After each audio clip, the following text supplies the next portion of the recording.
भारतीय सेना ने शुक्रवार को axis aerospace and technologies private limited के साथ 223.95 करोड़ रुपए के सौदे पर हस्ताक्षर किए।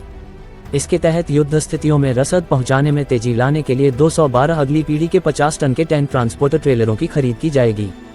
इन हाईटेक ट्रेलरों में हाइड्रोलिक और न्यूमेटिक लोडिंग रैम्प के साथ साथ स्टीयरेबल और लिफ्टेबल एक्सल भी हैं। ये क्षमताएं चुनौतीपूर्ण इलाकों में टैंकों और अन्य बख्तरबंद वाहनों के तेज और कुशल परिवहन को सक्षम करेंगी, जिससे सेना की परिचालन गतिशीलता में वृद्धि होगी।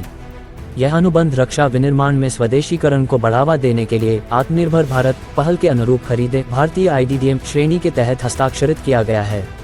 इस खरीद से सेना की क्षेत्रीय इकाइयों की रसद और परिचालन दक्षता में उल्लेखनीय सुधार होगा। ये स्वदेशी अनुबंध घरेलू रक्षा विनिर्माण क्षेत्र के विकास में योगदान देता है और निरंतर रोजगार के अवसर प्रदान करता है।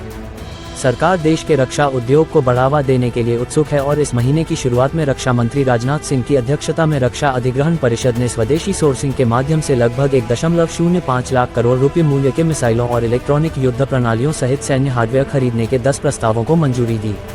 रक्षा मंत्री राजनाथ सिंह के अनुसार भारत का स्वदेशी रक्षा उत्पादन बढ़कर 1.46 लाख करोड़ रुपए के सर्वकालिक उच्च स्तर पर पहुंच गया है, जबकि 2024-25 में निर्यात बढ़कर रिकॉर्ड 24,000 करोड़ रुपए हो जाएगा।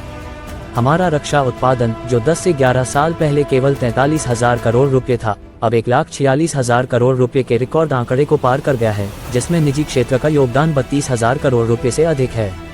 हमारा रक्षा निर्यात, जो 10 साल पहले लगभग 600-700 करोड़ रुपए था, आज 24,000 करोड़ रुपए के रिकॉर्ड आंकड़े को पार कर गया है। मंत्री ने हाल ही में भारतीय उद्योग परिसंघ CII के वार्षिक शिखर सम्मेलन में अपने संबोधन में कहा।